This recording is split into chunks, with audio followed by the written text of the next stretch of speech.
How well did your favorite NFL team perform this free agency? Welcome, football fans. It's time to grade all 32 NFL teams how I think they did this free agency.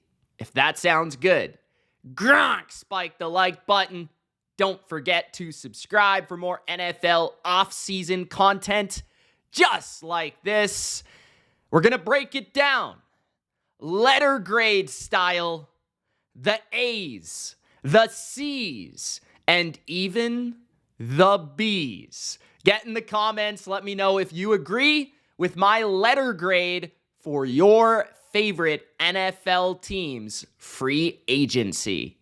We're going to do it through a tier list so it's clear, so it's identifiable in terms of the best teams in free agency and the worst teams in free agency. Okay, let's get to it. We're going to go in alphabetical order, and we're going to break down why I think your team sucked or they did an amazing job. So, we have our tier maker here and our letter grades to the left. An A would mean, man, you smashed it. Fantastic job. A B, B+, I liked your free agency overall. I think your team improved, but there's something that I don't love about it. C+, B- is like, you probably got a little bit better or stayed the same, but I can kind of understand your approach. A C is you probably got a little bit worse, or I was just overall disappointed by your strategy. And we do have a C- or 2 in the mix, but I'm just going to throw them in with the C mix, okay? So we're going to have 4 categories, A, B, B+, C+, B-, and a C. And I'll identify whether it's an A-, an A, an A+ within the tiers, and then I'll order it at the end. Okay, if you haven't Gronk spiked the like button, do it right now. It helps the video, it helps the channel and the algorithm, and you don't want to be a jabroni, so do it. Okay, let's kick it off with the Arizona Cardinals. The Cardinals, I actually like their free agency. I thought they did a great job. I would say, got at least above average grade. I would give them a B overall. So I'm going to put them in the B, B+. And the reason for that is I love the Josh Sweat signing. 4 years, $76 million. He gives them a legit edge rusher to get to the quarterback. And that's a piece that they have not had, and I've been asking them to acquire for seasons. So a lot of my grading and understanding of what I think of their free agency is going to come down to what I think the team needed to accomplish. And with Arizona, 2 of the pieces that I wanted them to get was an interior disruptor and an edge pass rusher. They got Josh Sweat, who's a guy capable of 8 to 10 sacks a season. He's familiar with Jonathan Gannon. They added Dalvin Tomlinson, who's a guy that can really help the beef of their run defense. A little bit older now, but consistently a good player and certainly an upgrade to their nose tackle position. Akeem Davis-Gaither is an interesting signing as well as an athletic linebacker that I think is a tad underrated from Cincinnati. They also did a good job getting a backup for Kyler Murray. Jacoby Brissett is very solid and a good leader. I like that they re-signed Baron Browning as well. And Zay Jones, Evan Brown was a nice little re-signing. I like him. He's got that center guard versatility, played really well for the Cardinals last year in their scheme in the run game. So they really didn't do much to lose any pieces either, which is another good thing. I still feel like they have many areas to accomplish and conquer on defense, especially the interior still needs a little bit of work. I do believe that the corner position could use a little bit of a strengthening. And offensively, it just feels like they're missing a little bit of something extra. But I feel like overall, the Cardinals did a darn good job of accomplishing their biggest needs this offseason and this free agency, which opens them up some flexibility in the draft. The Atlanta Falcons. The Atlanta Falcons, on the other hand, I thought got arguably worse. Okay, I think they earned a C for me. They lost one of their better players, Drew Dahlman, one of the top 7 centers in the NFL, like at least top 10, right? So that definitely hurts. They also released Grady Jarrett, who's been a leader, a franchise staple and legend for that football team. Judon is a free agent, and they replaced him with Leonard Floyd, which I think is a slight upgrade. But honestly, I don't think Leonard Floyd is as good as his sack totals suggest, especially last year. I thought he just wasn't great in San Francisco. So he's not an edge one, but I do appreciate that they went out and signed a guy that's had success in Raheem Morris' system, that is a dog in terms of work ethics, going to set the tone. Like, he's a good veteran leader, but I don't think he's like the answer. So hopefully they add more at that edge position. But Leonard Floyd, I can't knock them for that because at least they acquired a player of need, okay? Divine Diablo, he's okay. I don't think linebacker was really a need for them.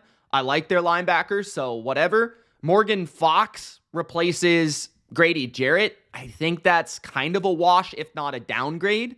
Morgan Fox has played well for Raheem Morris before, though, has had some good seasons with the Chargers. So I don't mind that signing. It's a cheap one, 2 years, up to $8.5 million. It's fine, whatever. They re-signed like Mike Hughes, which was good.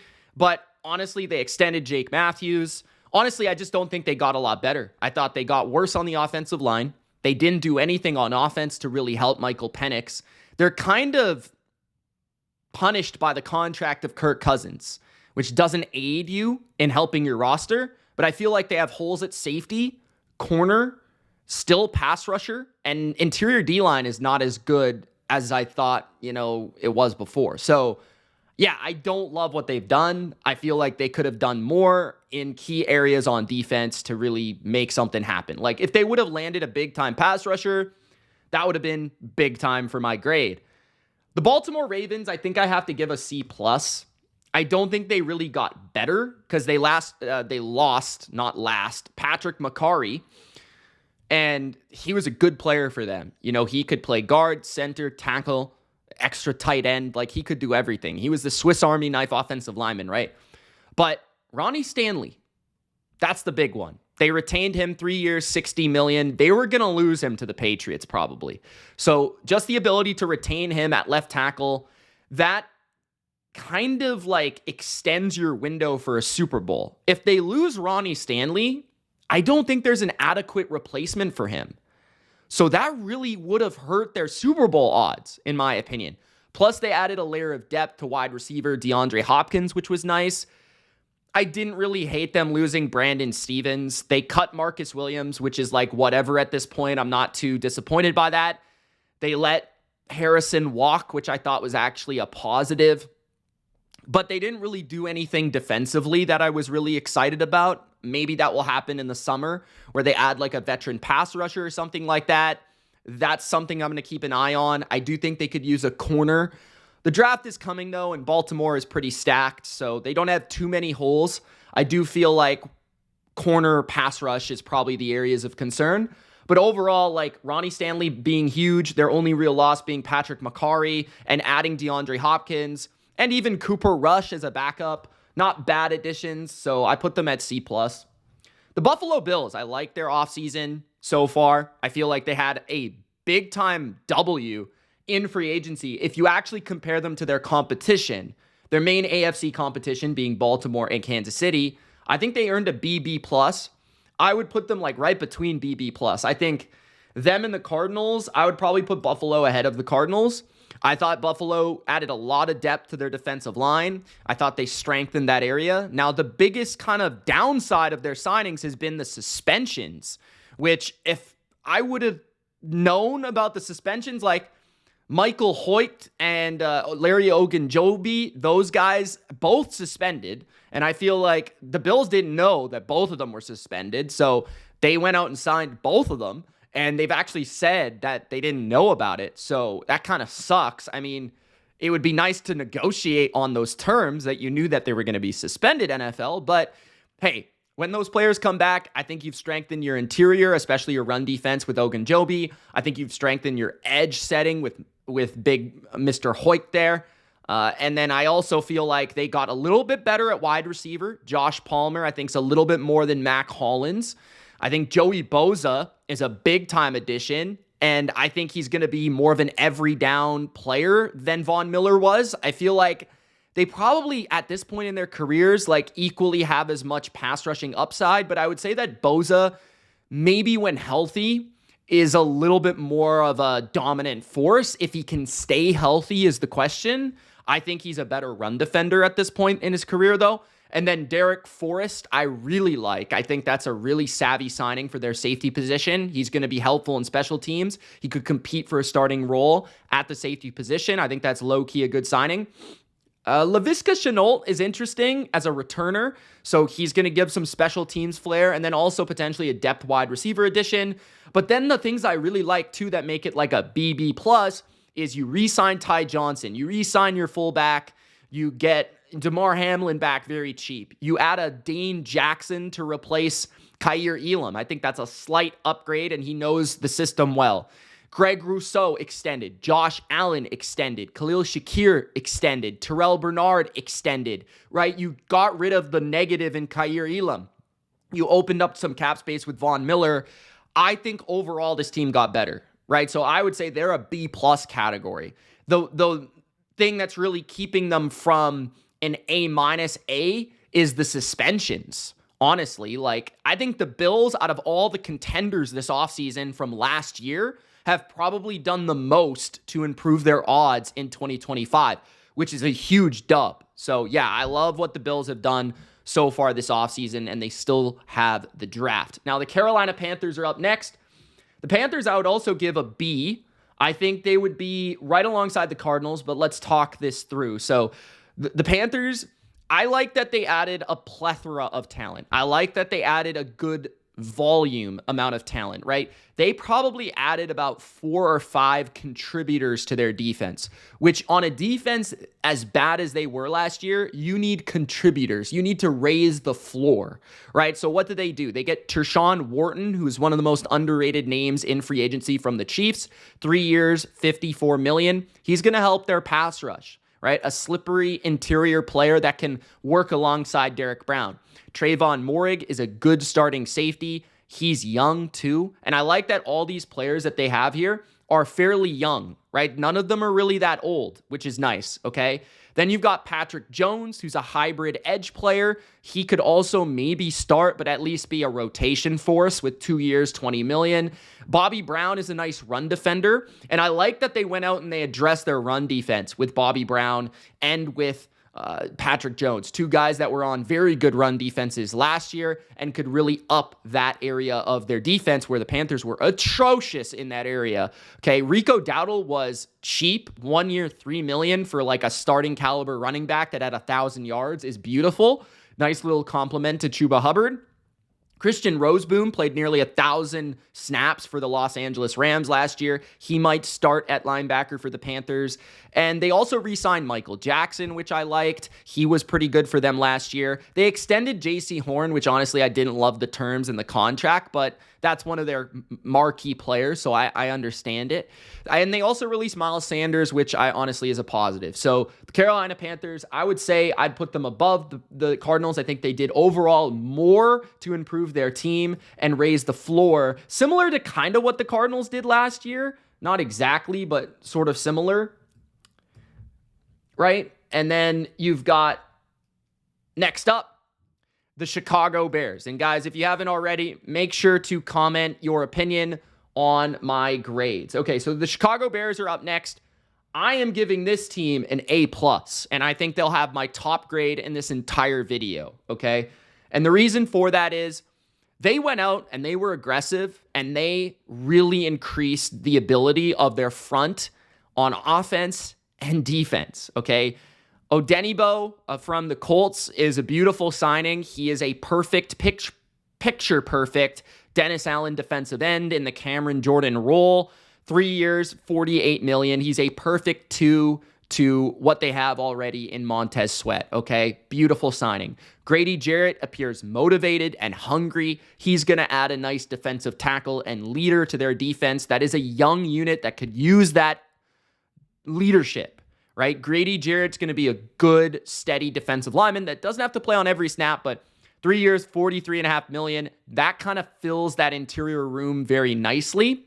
Drew Dahlman is a beautiful signing, getting the best center on the market, 3 years, $42 million. And of course, what they did with the rest of the interior. You get Joe Thuney, in my opinion, probably the best guard in football, at least the last few years, okay? He's a little bit older now, but this definitely makes you ready for 2025 on that front, right? It's going to give you the best possible outcome for protecting Caleb Williams, getting a guy like Joe Thuney. And not only do you get a guy that is excellent at his job, but you also get the experience of a Super Bowl champion, the leadership of that type of player that has been in 2 dynasties. So Joe Thuney is unbelievable move.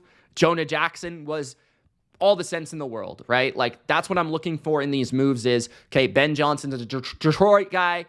You got the Detroit lineman who left for the Rams, who got a big payday, didn't really work out with the Rams. Okay, the Rams are looking to move him. Okay, let's go back to the guy that made it work with Jonah Jackson's talent, which he has a lot, especially in the run game. So that works really well. And that interior now is all of a sudden one of the best in football. Zaccheaus is a nice budget signing, especially if it is a replacement for Keenan Allen. I feel like you're going to save some money there. You chose to put money in other areas, and you're still getting a quality player. That's a wide receiver 3, in my opinion.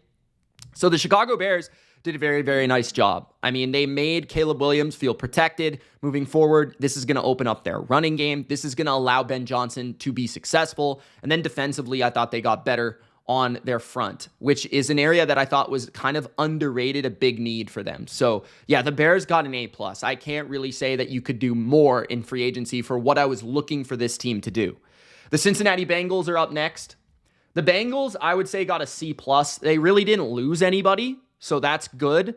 And they also really didn't add much, but they did add a couple players that I like. So TJ Slayton to a 2-year, $15 million deal from the Packers is a very good, big nose tackle. And he's very good against the run.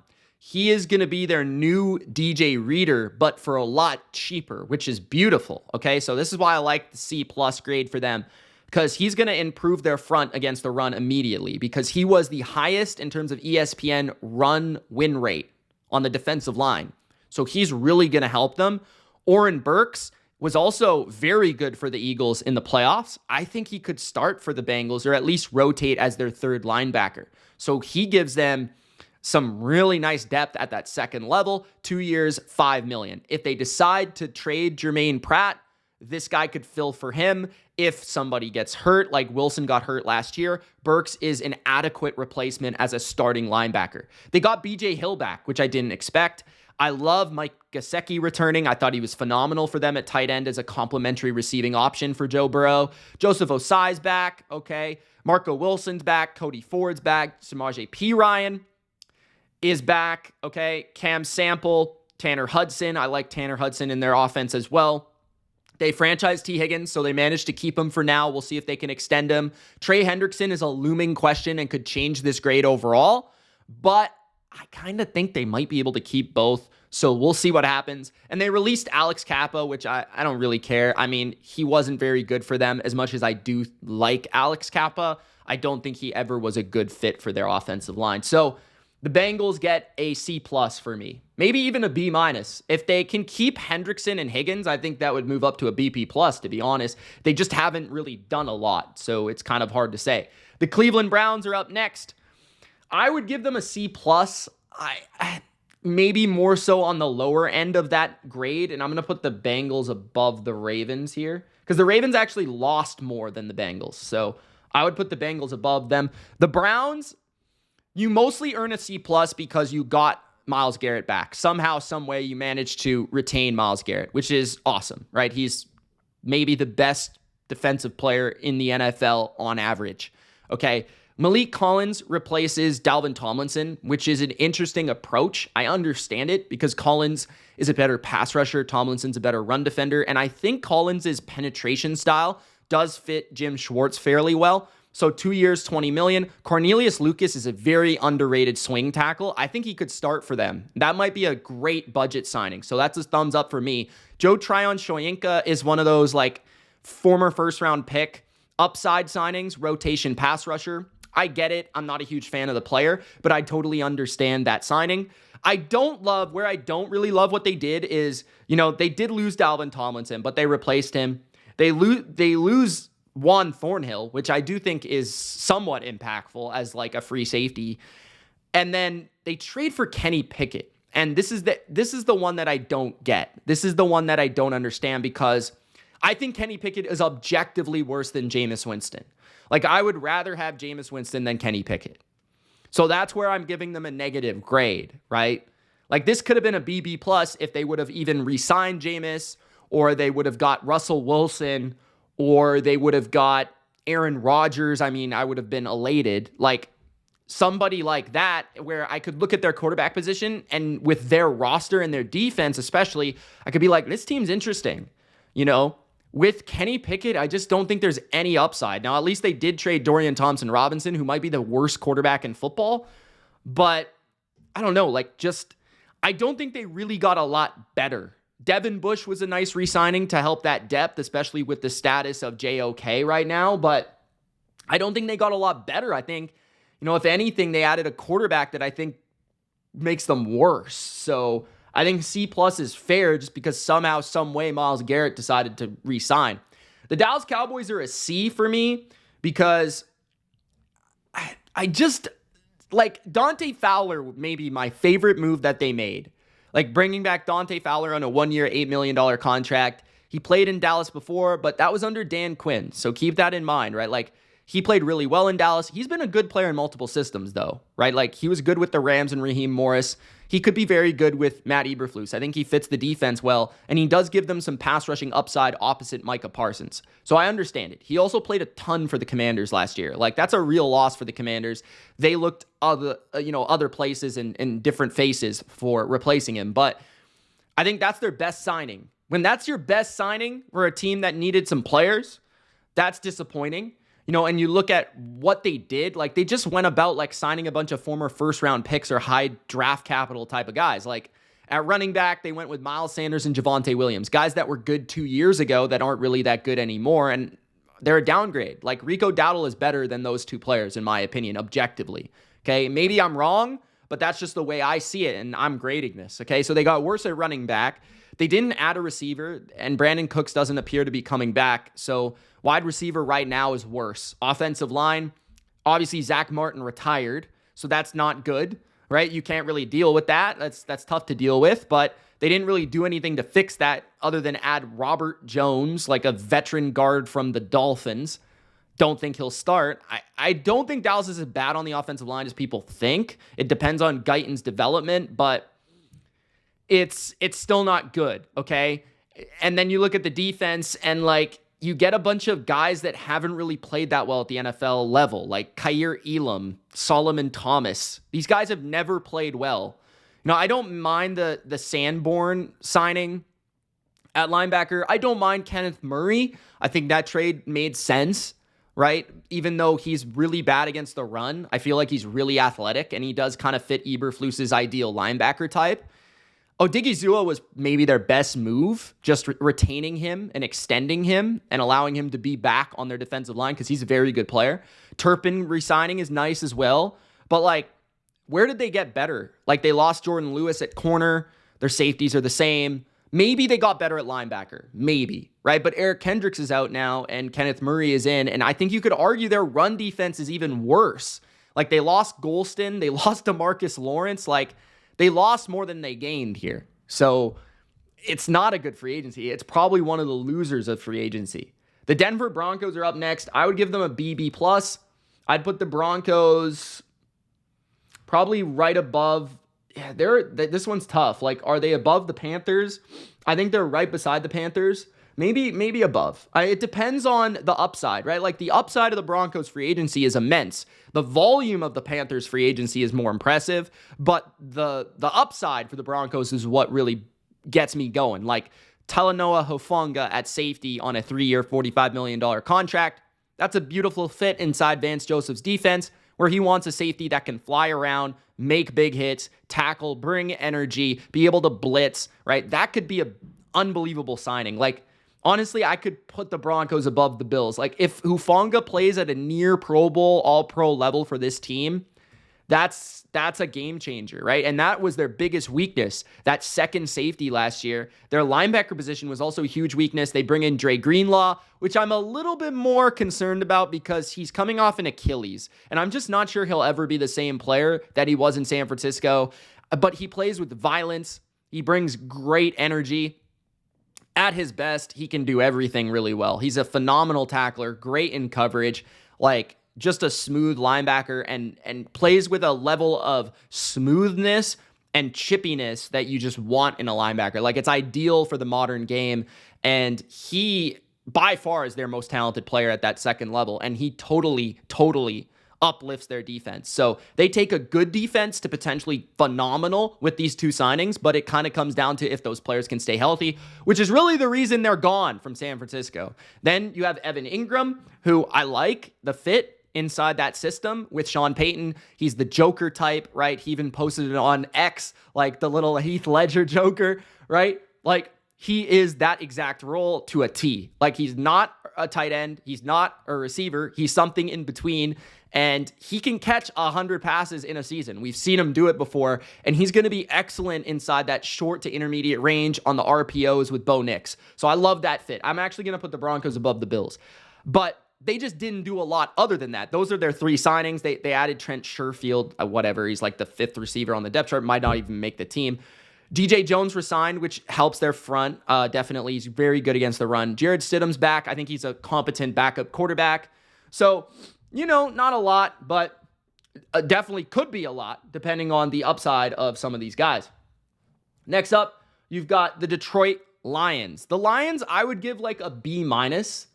So I would put them at the top of this list here, a C+, B-, just because, okay, like Detroit didn't really lose much. They lost Zadarius Smith. They decided to release him. I would say that's the biggest area of defeat. They also lost Kevin Zeitler. So guard and defensive end, I think, have taken a slight decline or regression, but they did bring back Marcus Davenport. So that offsets the loss of Zadarius Smith slightly, but Davenport hasn't really done anything in seasons, and he's beat up all the time. So I'm not sure if that's really a good second edge player. I would have rather had the comfiness of me seeing Zadarius Smith on that depth chart. Zeitler's a big loss if they don't find a way to replace him, because it makes their offensive line go from dominant to just like good if they have one player that's not adequate, okay? And I don't mind what they did at corner. Like, they let go of Carlton Davis for a more expensive contract to New England to get a cheaper guy in DJ Reed, who's a little bit more available, but probably not as good in the high end. Like, I think Carlton Davis is a better player, especially when he plays at his peak, but he is a little bit more unreliable than DJ Reed, right? Like, DJ Reed is more of like a really good 2, while Carlton Davis is more like a low end 1. That's kind of the way I would put them. Roy Lopez, he signed as well as a run defender. That's fine for depth.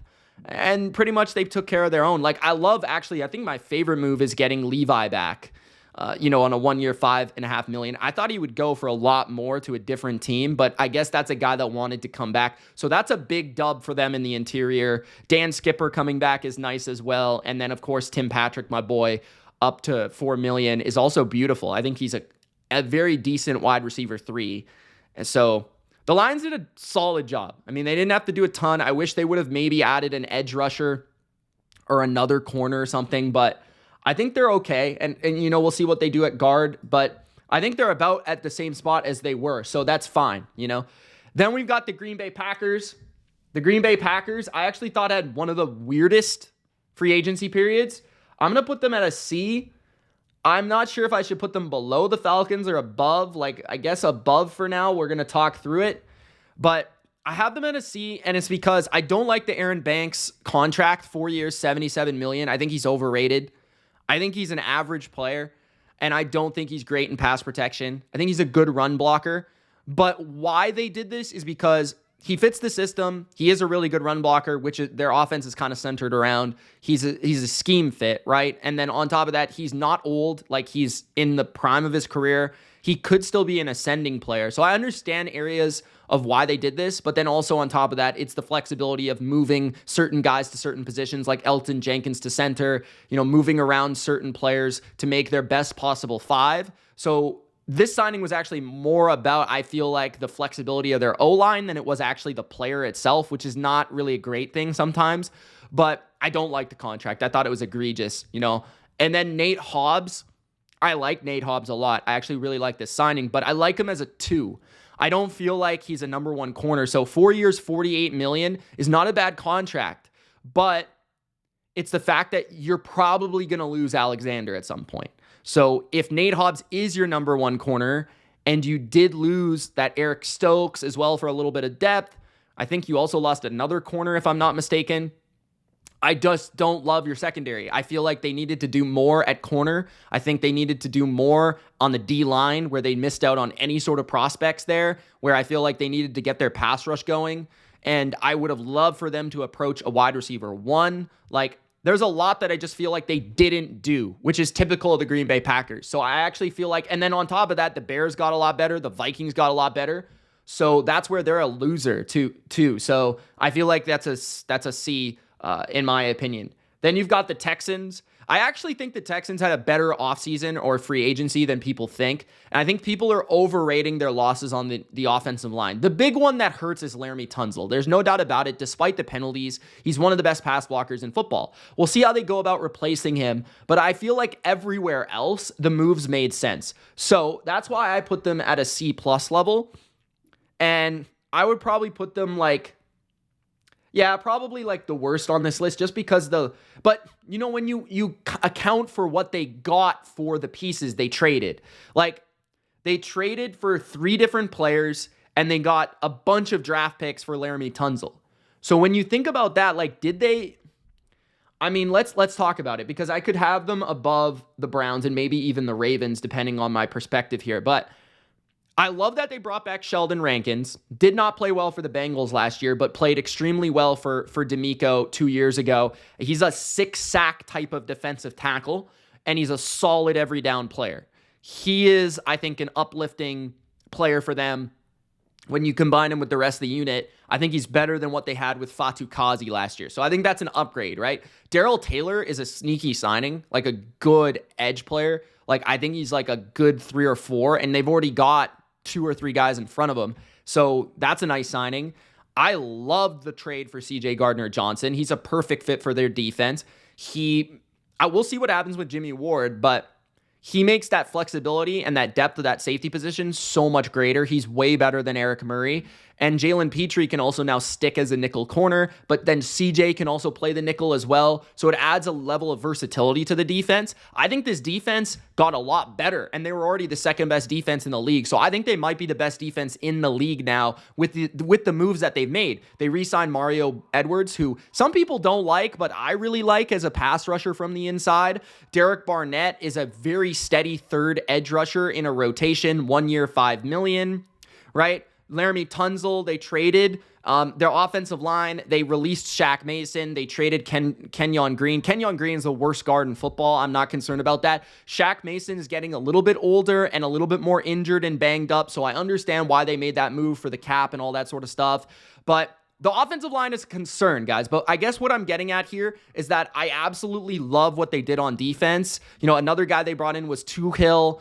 They traded for Christian Kirk, who that's perfect. They needed another receiver to complement Nico Collins and potentially down the road Tank Dell. So they addressed wide receiver. They addressed defensive tackle. They addressed safety. Some of their biggest needs in free agency. They just didn't address offensive line. But they have the entire draft to be able to do that. So the way I'm kind of looking at it is they've kind of taken care of some of their bigger needs. They also did trade for Ed Ingram, who's a Kenyon Green, but a little bit better, maybe. He's a kind of a bust of a draft pick that's got upside, but is not exactly played great in the NFL. It's kind of the same player, but yeah, I would have the Texans. I'm going to put them ahead of the Browns because I can actually see areas where they got better. Wide receiver, because Diggs wasn't coming back. Diggs, and he didn't even play last year, basically. And then the Browns, just the fact that Kenny Pickett's just blowing my mind. Okay, the next team on the list is the Indianapolis Colts.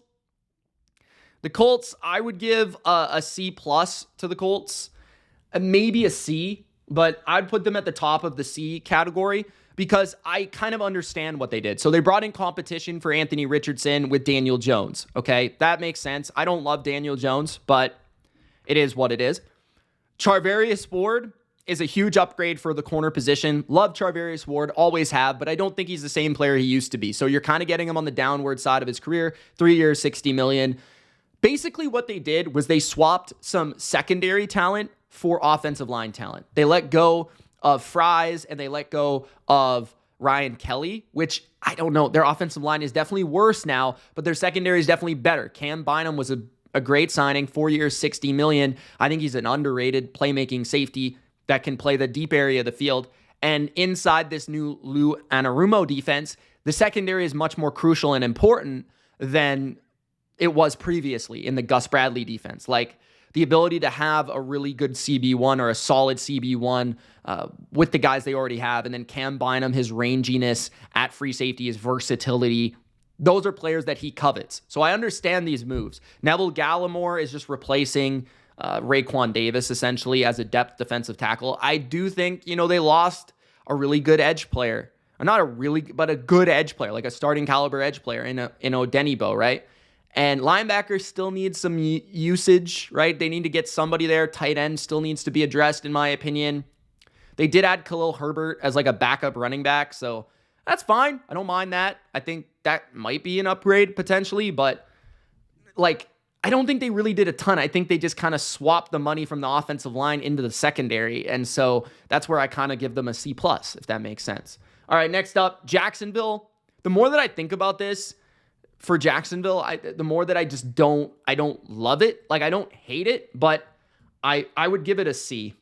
And I'd probably put it alongside the Packers, probably right here. I don't know. But yeah, I'd give them a C. I feel like I like Patrick McCarry. I think that was a very nice move. He's probably not as good as Brandon Scherf, but he is younger and he's more versatile. 3 years, $37.5 million is also a pretty good contract. I'm a big fan of him, and I think he really helps their run game, especially, which is an underrated need for them. He's definitely an upgrade over Scherf in the run game, I would say, but the pass protection is maybe a little bit more spotty.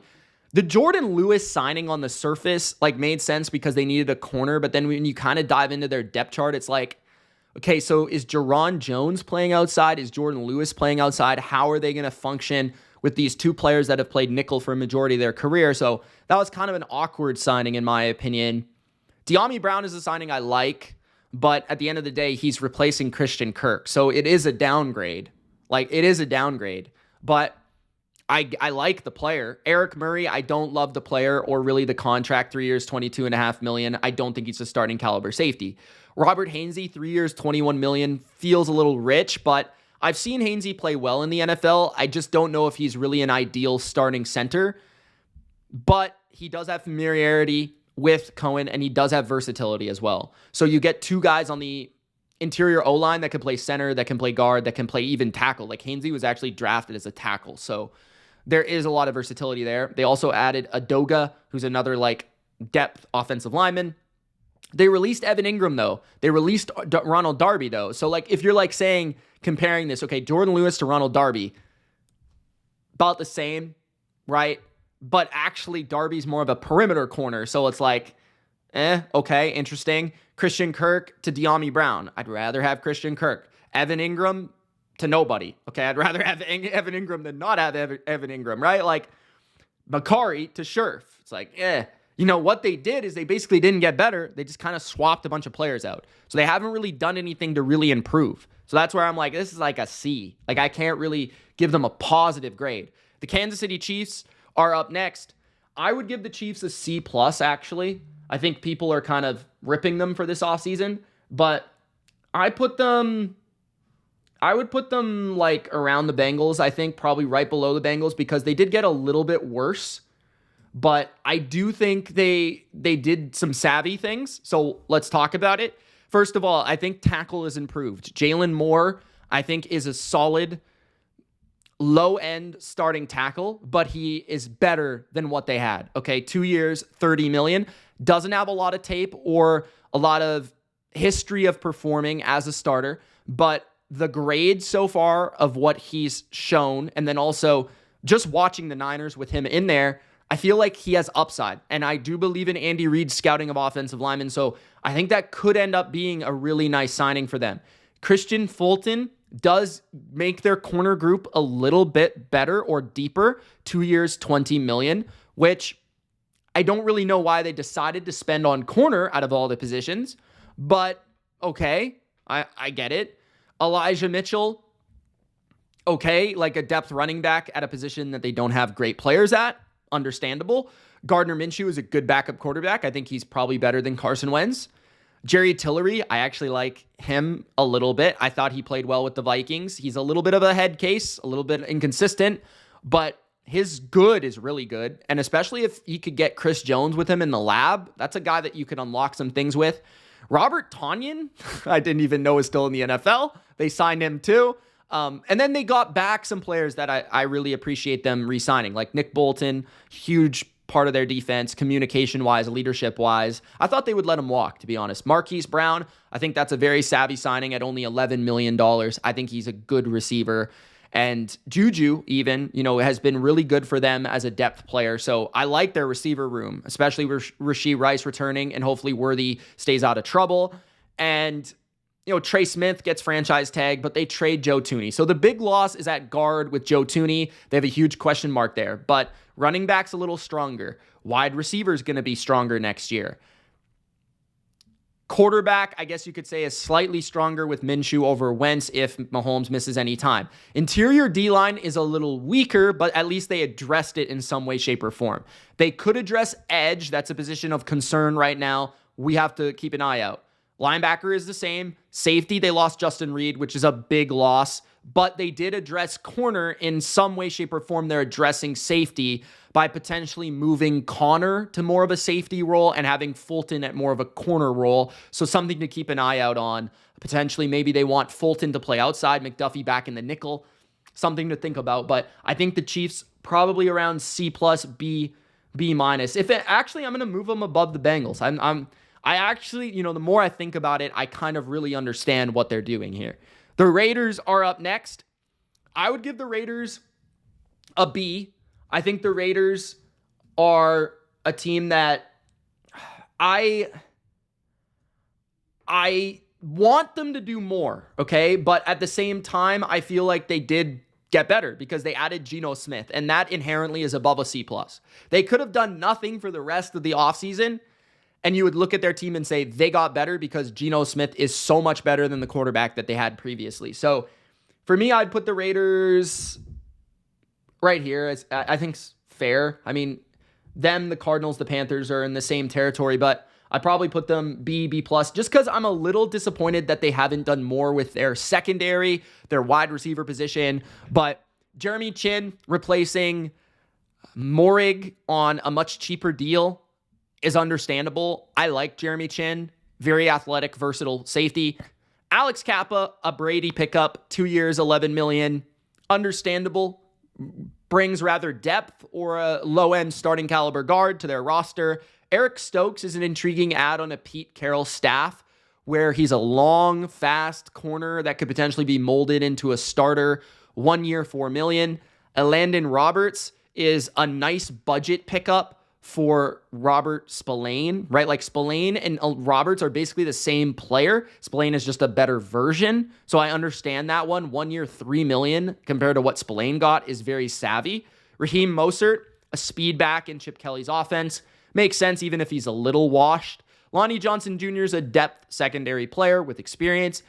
Malcolm Kuntz is a beautiful re-signing at 1 year, $12 million. He is a starting caliber edge with upside. Adam Butler is a great personality in the locker room and a good third down pass rush specialist type. Max Crosby, getting him extended is always a good thing.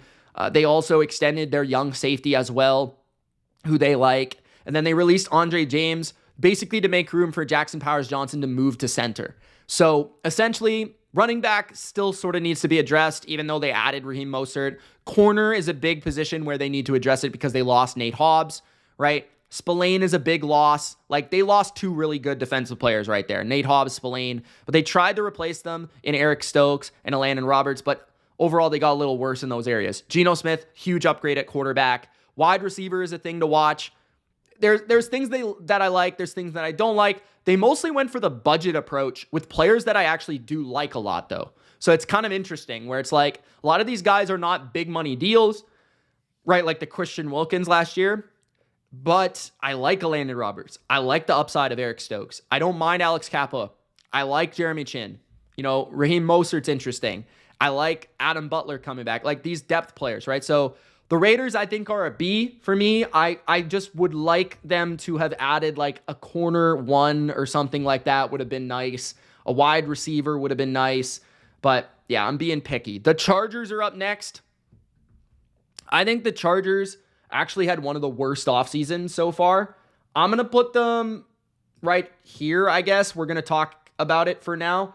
I feel like this is a team that could backfire on me because they could still do a lot more. They still have a lot of cap space.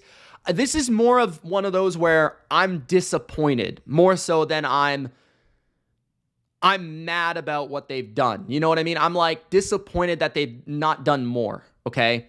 Dante Jackson and St. Juste at corner is like, okay, one of those guys might be a starter, but they're both like threes, in my opinion. Jackson's got a little bit more speed. St. Juste has got a little bit more length, right? Mekhi Becton was by far their best move. 2 years, $20 million. Unbelievable run blocker and force when healthy. Can he stay healthy? I do really like the contract at 2 years, $20 million. Think he's still got a lot of room to grow, and I really like him inside Greg Roman's offense. He's going to open up their running game to that left side or the right side, depending on where he plays. Bringing back Mike Williams, while I do think he's closer to wash than not, 1 year, $6 million for the chance that he still has that rapport with Justin Herbert as a perimeter receiver at a position of huge need. I totally understand it. Najee Harris, it's a fun fantasy move, and I think Najee gets better for fantasy purposes, but does it really make the Chargers better? Maybe it makes them more reliable at running back, more of a workhorse in Najee than J.K. Dobbins, where Dobbins is a little bit more limited in passing situations and things like that, but less explosive is Najee for sure. I thought they really missed a chance with Poona Ford, not letting him come back, or I actually thought their defensive line got worse. Right, like Poona Ford leaves, Joey Bosa leaves. I know that those guys, like Poona went to the Rams and Bosa's been injured and things, but those guys objectively make your line better. So you did get worse there. I think your corner position got depth, but did it get better? The offensive line got better, but I wanted you to do more still. Wide receiver, I still want you to do more. I don't think you're aggressive enough here. So it's more of an aggression thing, So at least Bradley Bozeman came back as a starting caliber center. Denzel Perryman, Tyre Tart, nice re-signings. But I don't know. I just feel like the Chargers should have done more or could have done more. The Rams are up next. I'm going to put them in the B+ category. I think that the Rams basically have stayed the same, except they swapped Devontae Adams for Cooper Kupp, which I think is an upgrade. Not only from a versatility and alignment standpoint and what they can do within the offense from taking a slot receiver to a perimeter receiver, but even just looking at the skill and the availability. Devontae's a lot more available, and he's a better player right now, especially against man coverage, than Cooper Kupp. So I love that basically swap for the money, okay? And Poona Ford addresses nose tackle, a position that they really needed to address.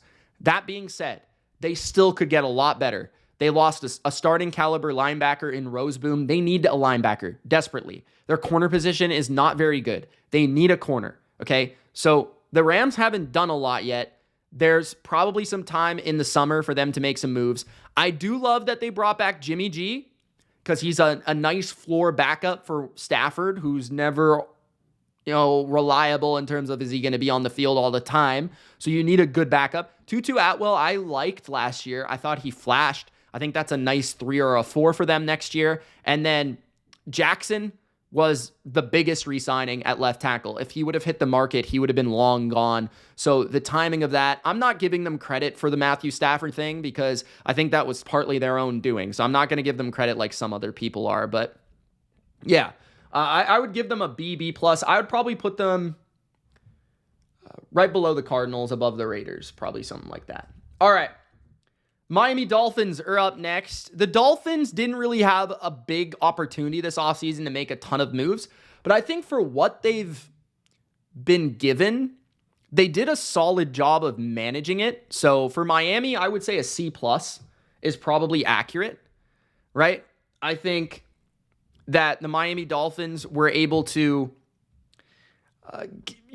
add some budget signings to positions of need. And like James Daniels, 3 years, $24 million.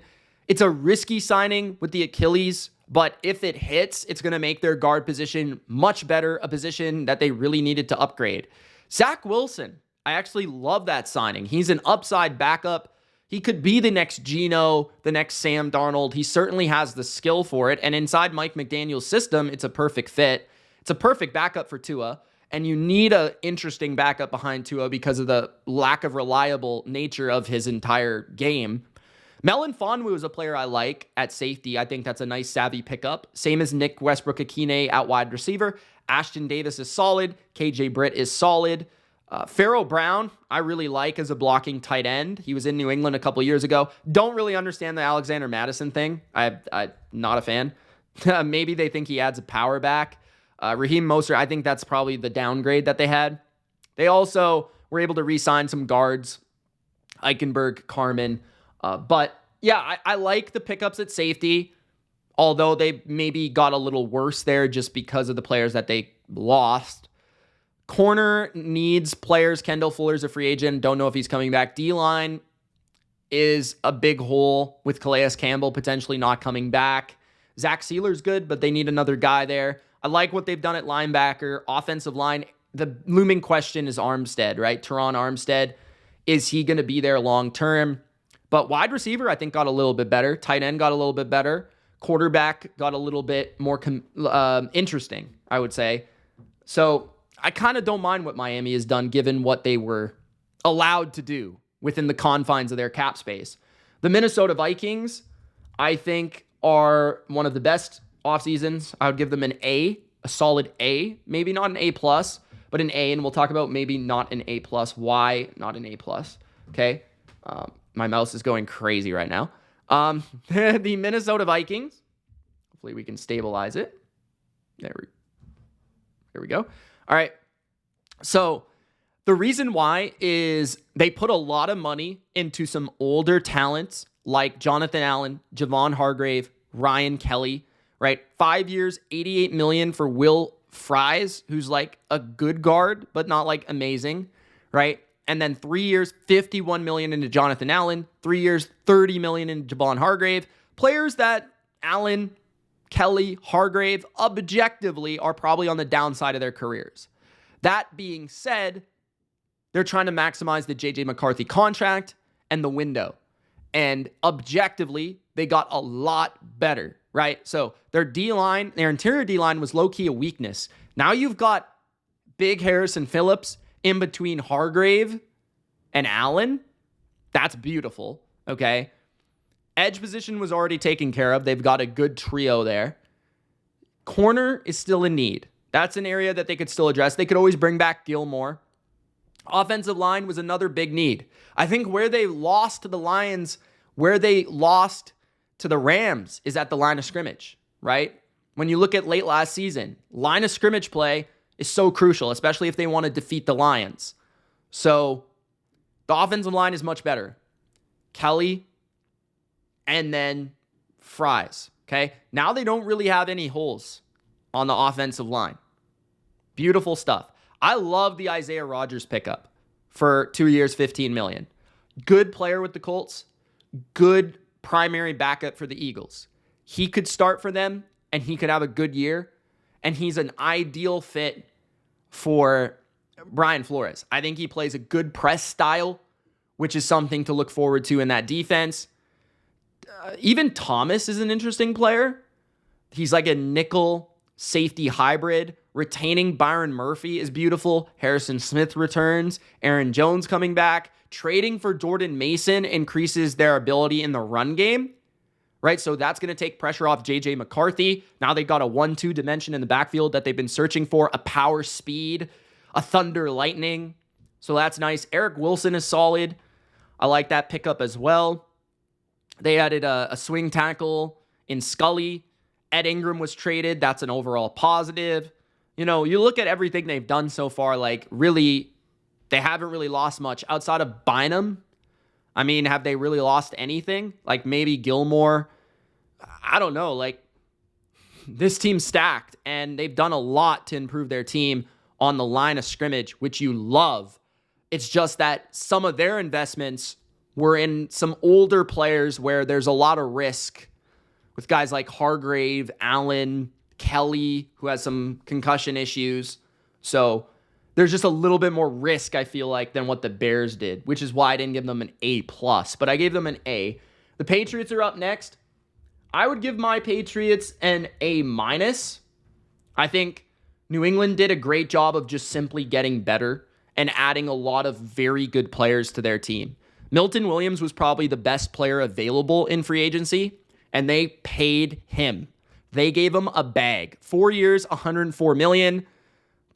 He's going to help their pass rush big time. He's the Jeff Simmons for Mike Vrabel's Patriots. Carlton Davis, love Carlton Davis. Always been a huge fan. You guys know me. 3 years, $60 million. He's going to be the best CB2 in the league, arguably. So that makes an area of their team elite, right? Milton Williams might make an area of their team elite if Christian Barmore is healthy, right? So that's two things that people don't account for is like, not only did they sign some players, but it was already at low key some positions where they had some good players, which makes them really good in certain areas. Harold Landry, I've always liked. 3 years, $43.5 million, helps their run defense especially. Robert Spillane, I've been a huge fan of the last couple of years in Las Vegas. Demon, and makes their linebacker position a lot better where they've been struggling. Alongside Juwan Bentley, that's going to be an interesting combo. 3 years, $37 million. Their defense could be one of the best in football with these additions here, right? Those top four players. Williams, Davis, Landry, Spillane. Morgan Moses is a great leader for the offensive line room and a very steady right tackle. Huge upgrade. Caleb Chason, upside pass rusher in third down situations. Matt Collins, aura machine. Love the guy. Great special teamer. Occasional wide receiver that honestly could be their X receiver right now on paper. Marcus Epps is a great third safety. Tonga is a run stuffer. Wes Schweister is a guard center hybrid, played a lot of games in football, and he could start. I mean, and I wouldn't be that surprised. Austin Hooper, love having him back, was actually very good for the Patriots last year. Devon Gottschall, not mad about losing him. The only thing I'm mad about is Dave Andrews getting released. I think that objectively made them worse at center. But the question is he going to retire? Not sure, so we'll see. But really, the reason the Patriots don't get an A or A+ and only an A- is they didn't get a receiver and they didn't get a left tackle. But they did get a right tackle, and their defense now went from, like, last year they were not good to all of a sudden they could be really awesome. So, yeah, the Patriots did a lot and spent a lot, but they still have a lot to do. Okay, the New Orleans Saints are up next. I'd give the Saints like a CC+. I'd put them, around the Chargers here, I guess. Like, I like Justin Reed a lot. I don't really love that spot for Justin Reed, but I understand he's more so probably looking for money than anything in location, just because he's won his Super Bowls. Like, I don't know if he really cares about that at this point, to be honest, and I don't blame him. But it helps the Saints. Him alongside Tyrann Mathieu is great. They lost Paulson Adebo, which I don't love. I don't know if I love Chase Young coming back on a 3-year, $51 million contract. I would just never pay him that type of money. Juwan Johnson, I like. They didn't really do a ton. They got Devon Gottschall to help their interior run defense, I guess. Isaac Yiadom returns, who's played well for them in the past, but did not play well for the 49ers. Will Clapp is a meme. Otherwise, O-line is kind of the same. Running back's the same. Wide receiver's the same. Tight end, they got back Johnson. Defensive line, I wish they would have gotten a pass rusher. I think corner's a little bit weaker now. Safety's maybe a little bit stronger now. It's just like, I don't really know what the Saints are doing. Like, it just feels like they're keeping themselves afloat. I don't really understand it. So I'm just going to put them in a C plus area. Giants. I really like what the Giants have done. I would put the Giants in a B plus area here. Probably like here. Maybe even above the Panthers. I think they made their defense a lot better. Paulson Adebo is a CB1, 3 years, $54 million. It's nice that it follows the New Orleans Saints to be able to complement our discussion, but their corner position was the worst in football last year. So for a team to go out there and address that like they did is exactly what I'm looking for. Javon Holland, best safety on the market. You get him on your secondary, that's huge. Plus he's young, right? 3 years, $45 million, not even an egregious contract. Chauncey Golston is a great third edge rusher. That's kind of what they needed. James Hudson is a nice swing tackle, solid. Roy Robertson-Harris, huge fan of the player. Think he's a nice second or third defensive lineman in the rotation. Even Ledbetter is fine as like a deep end guy. Chris Board is a effort special teams leader type player. They get back Darius Slayton, which I didn't think they would. Greg Van Roten, love that re-signing. Daniel Jones era is over. We'll see what happens at quarterback. That's the reason they're not at A, right? Is they didn't get a quarterback. But otherwise, they addressed their secondary, which is number one thing on their priority list. Their front is awesome. Their defense is really talented. Their O-line is solid. I mean, I wish they would have done maybe a little bit more there, but overall, I mean, if they had a quarterback, this would be a playoff team. I mean, they got a roster, man. So, yeah, I really like what the Giants did. I'm actually going to move them up, thinking about it. I'm going to put them up here. I actually think they've done a ton to help their team because, I mean, Holland and Adebo are two guys in their prime that address their biggest areas of need. That is immense, okay? The Jets are up next. I would give them a C-. I think they've done an atrocious job. First of all, signing Justin Fields is a joke. 2 years, $40 million. He's terrible at football. He's not a starting quarterback, and they decided to pay him like one. Brandon Stevens has been objectively the worst player in the Ravens secondary. 3 years, $36 million. Not a good signing. He's not anywhere close to DJ Reed. Andre Cisco was maybe their best signing at 1 year, $10 million. Like his upside at free safety for them, especially in a system that will play a lot of cover one. Josh Myers, I actually like that signing for the deal. 1 year, $3.5 million. He's been a starting center for the Packers. Okay, but he's not great, but it's a pretty good contract for that position. Stone Smart, I like. Rashad Weaver, whatever. Tyler Johnson, whatever. Derek Nandi, that's okay. Could help their run defense. Not bad. I don't know the contract terms there. But they did get rid of a lot of talent. You know, DJ Reed's gone, right? The D-line is different. They lost a couple pieces on the interior. CJ Mosley, cut. Not great. But they did retain Sherwood, and they've got Quincy Williams, who are a good linebacker combo, okay? Safety still kind of needs to be addressed for them. A safety position is bare bones. Devontae Adams gone. Aaron Rodgers gone. They got worse at quarterback. They got worse at wide receiver. Offensive line is still a little suspect. So the biggest thing for me is Justin Fields, but I mean, like, even some of their other signings, like Brandon Stevens, like, bro, I don't know. The Philadelphia Eagles, they kind of lost just because, like, they kind of had to. Like, so I would put them near the Packers. Like, yeah, they took an L. I would probably put them, I don't know. I should move them down just because they definitely took an L. Here, I guess, but right above the Cowboys is going to be funny. But yeah, like they got worse. Like, there's no doubt about it. Like, Milton Williams is gone. Josh Sweat's gone. Darius Slay is gone. They tried to replace Darius Slay with Adoree Jackson, which we'll see if that works out. They lost Mekhi Becton, which sucks. I think that's actually low-key a loss. They did get a couple players like Adoree Jackson and Josh Uche that I'm excited about. Even Harrison Bryant's kind of interesting. They retained Zach Bond. They did Saquon a solid. They traded Kenny Pickett, which was like whatever. CJ Gardner-Johnson, that was actually a weird trade. I think they got worse at safety. So they got worse in their secondary. They got worse in their front seven. They got worse on defense. They lost Oren Burks to nothing. I don't know. Some of these moves are just a little puzzling. I understand that they needed to lose players because they were stacked, but I'm just not really excited about the team moving forward for like being as good as they were last year. The Steelers, I would say a B. I'd put them around here. Somewhere around the Raiders is fair. I think they got better at corner and wide receiver, right? With Darius Slay, 1 year, $10 million. That's going to be huge for their CB2 spot, complementing Joey Porter Jr., right? And wide receiver 1, DK Metcalf. Huge trade. 5 years, $150 million. Now, should they have traded for DK Metcalf is a different question. They definitely needed a wide receiver. Should they have gone after a head case wide receiver alongside another head case wide receiver? That's a questionable thing. Should they have gone for a wide receiver before they addressed quarterback? That's another question. If they can't land a quarterback, this is going to make this move a little bit more egregious, okay?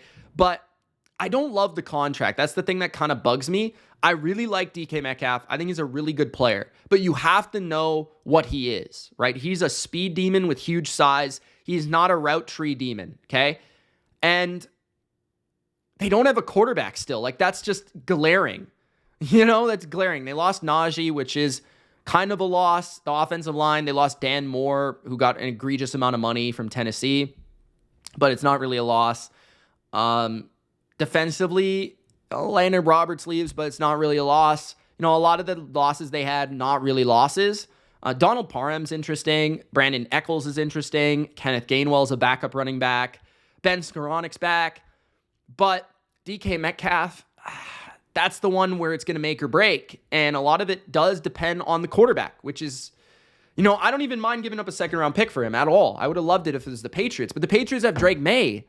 The Steelers don't have a quarterback. So it's like, do you make that type of move for a receiver before you even have a quarterback? Like, that's the question. So I would give them a B. I like what they did. They did get better at two big areas of need, but it's just like the process is kind of what I'm questioning. The Seattle Seahawks are kind of a weird one because I totally understand what they did, but I do kind of feel like they got worse. So the Seahawks would be right above the Chiefs. Just kind of like the same sort of deal where it's like they probably got a little worse, but I understand their process. So for the Seahawks, Sam Darnold in for Geno Smith. You can debate whether that's an upgrade or not, okay? In the new offense, I think it is an upgrade. But Sam Darnold is not as good as Geno at managing pressure, which is a downgrade, okay? Because Geno was under a ton of pressure last year. DK is better than Cooper Kupp, so that's kind of the swap there. Tyler Lockett's probably better than MVS, but Tyler Lockett is regressing, okay? DeMarcus Lawrence is an upgrade for their defense, but he's also not the same player, and they gave him 3 years, $32 million. Josh Jones is a backup. Ernest Jones, I like that they retained. Jaron Reed, I like that they retained. They let go of Roy Robertson-Harris and Draymond Jones. So Roy Robertson-Harris plus Draymond Jones or DeMarcus Lawrence, right? That's kind of the swap they made. So in a lot of these things, they released Rashawn Jenkins, who's a third safety. So when you're looking at this, it's like, did they get better or not? It's like, in my opinion, I can see why they did it. They wanted to get younger at quarterback, more long-term security, and they wanted a guy that could fit their offense. I understand why they let go of DK for the contract and all that sort of stuff. Like, I understand these things, but at the same time, did they get better for next year? And it's like, I don't know. I don't really think so, but maybe long-term it was the right decision. So, and plus they got some draft capital out of some of these moves, right? Geno and DK, so you add that in. The San Francisco 49ers, they get a C. I don't think it was the worst offseason. I'll explain why, but I think it's like the Eagles, where they just kind of had to take an L. So I'm going to put them right above the Eagles probably. So for the Niners, like, people are kind of overrating some of their losses. So the Kyle Juszczyk thing was very weird and dramatic, but Debo getting traded, I actually think was good for the team because Jawan Jennings is awesome. Brandon Ayuk's returning and Ricky Pearsall's developing. George Kittle's still there, and Christian McCaffrey returns. Jordan Mason's not a loss. He would have been their third running back, so I'm not worried about that. They brought in Mac Jones, which I think is a good thing for their backup quarterback situation and their security with Brock Purdy, and kind of even like a little bit of like a push for him. But Debo's not a loss because I think he's regressing. He's not a great receiver anymore. He's not a difference maker. And their contract that they had for him was crazy. So I totally understand that move. I totally understand their process of the whole dead money thing. The offensive line might have got a little worse going from Aaron Banks to like Ben Barch, but they have the draft to address it. And I don't think the O-line is all that worse right now, other than Aaron, other than that, like Jalen Moore is a backup, so whatever. The defense, that's where they got a lot worse. Like the defensive line, they did lose guys that were starters for them, but did not really play well. So that's the thing where it's like Malik Collins was solid, I would say. Leonard Floyd was solid, but they weren't great. In fact, like if you look at their grading, they were actually below average starters. So for the money that they were getting, it wasn't good investment. So they moved on, okay? And then you look at Dre Greenlaw is a big loss, potentially, but I really like D. Winters. Look out for him. And I feel like they can replace him. And it's also a gamble with him with their current financial situation because he has a torn Achilles. He's coming back from that, okay? And then safety, Hufanga's barely played. Greenlaw's barely played. Like, these guys have barely played. Charvarius Ward is like the one actual loss, honestly. Like, Greenlaw didn't play last year. He played like 2 games. Hufanga played like 4. So it's like, okay, like they lost these guys, but it's like they didn't even play last year, okay? And they let go of some older players on the D-line. So they still have a lot of time to make up. Luke Farrell adds a different dimension to their offense with a blocking tight end. Demarcus Robinson's a talented depth receiver. I like that. Mac Jones. I like Jason Pinnock quite a bit. Richie Grant's underrated. Trey Brown's a depth signing. Javon Hargrave, didn't play last year. Again, a lot of these guys that they let go of that are big names didn't even play. So it's like, it's not even the Eagles situation where it's like Josh Sweat played a lot. He's really good. Milton Williams played a lot. He's really good.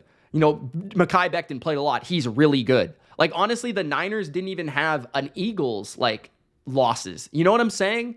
So that's where I'm at with the Niners. And I think their draft is going to tell us a lot because they have 11 draft picks. Tampa Bay is up next. Actually, it should be Seattle, but Tampa Bay is up next. I'm going to go with, I actually really like Tampa's offseason. I'm going to put them around the Panthers. I think that what they did to get Chris Godwin back, big. Now they've got one of the best trios of receivers in football. Bredesen back on the O-line to keep their continuity, beautiful. The edge rusher Hassan Reddick was a huge need, so give them a pure edge rusher on the other side of Yaya Diaby. Levante David is back. Anthony Nelson is back. Greg Gaines is back. Anthony Walker helps their pass coverage, I think, at linebacker. Sterling Shepard was really good for them as a depth receiver. Charlie Heck is a swing tackle. So not a lot of outside resources, but what they did inside their building really helped them, and there were some big names that they had to retain. The Tennessee Titans, I would give them a B minus C plus. Oh, why am I on the Falcons? What? I don't know what I just did with the Falcons. I'm sorry, guys. I'll have to put them back. The Titans, I would put above the Chiefs and the Falcons. I don't know where I had them. Here? Where were they? What? Did I have them over here? No, I had the Falcons in C, didn't I? Huh. I moved them off. Okay. I don't know where they were. Whatever. Just put them there. They're in the C, okay? But actually, Jags above the Falcons. Okay. So Tennessee, they got better, but I don't really love everything they did. So with the Titans, Dan Moore objectively improves left tackle. Draymond Jones replaces Harold Landry, okay. Kevin Zeitler definitely makes them better at guard. But Kevin Zeitler and Dan Moore might be a bust of a contract, and Kevin Zeitler is old and only on a 1-year deal. So how long does he make them better? Xavier Woods, is he better than Quandre Diggs? He's probably about the same. Okay. They got Johnny Hecker, so they're better at punter, whatever. Or maybe they're worse because they let go of Stonehouse. Sebastian Joseph Day's back, okay. But, I don't know. They got better on the O-line. Van Jefferson, added depth receiver, whatever. They got better on the O-line. But for the long term, really, did they? I don't know. They invested in it. So that's where I'm Tennessee, actually, I'm going to put you here. Okay. Just because I can buy Titans fans are going to be like, oh, Mitch, they did get better. They addressed their biggest position of need. And yes, you did. But at the same time, it's like, I don't know, man, for how long? Like, is it really going to be a difference maker? The Commanders, oh my gosh, with the Falcons, bro. Are you serious? Get out of here. You're going all the way down the list just for being a bunch of bastards. All right, the Commanders. The Commanders are going to A-, I guess. Yeah. I'll put them like A-. I think that's fair. I think, so first of all, I love their additions of depth champions like Jonathan Jones and Dietrich Wise on the secondary and the D-line. I like their depth approach to the D-line with Kinlaw, Wise, Martin, Goldman to replace Jonathan Allen and Dante Fowler. Okay, so they went with volume there. I also love that they got better at left tackle and wide receiver with Debo as a two target in this offense. He's a perfect fit for their quick game and their screen game and Jaden Daniels' ability to get the ball out, and he'll be motivated. Plus, left tackle was a huge need, and Laramie Tunzel is one of the best pass blockers, and they're going to pass a lot. They also got back a lot of their own, which is nice. Bobby Wagner, Noah Brown, Zach Ertz, guys like that, McNichols, Clellan Ferrell even. So Noah Igabanabanabababab. But I do think their corner position got better with Jonathan Jones. I think that their D-line maybe got a little worse for sure, but they tried to address it. Linebacker is the same. Safety probably is worse. They should address that. But the two big areas that they needed to go after, like left tackle and wide receiver, they got a lot better there. So that's why they're like A-, B+. They're on like the fringe. That's why they're the lowest A, because they did get a little worse in some areas, but they did get a lot better in some areas. So that's why they're right there, and they're making that extra push. All right, guys, those are my grades. My grades for free agency. Let me know what you guys thought. It's Mitch, and we'll see you in the next video. Subscribe, jabroni. Don't forget it.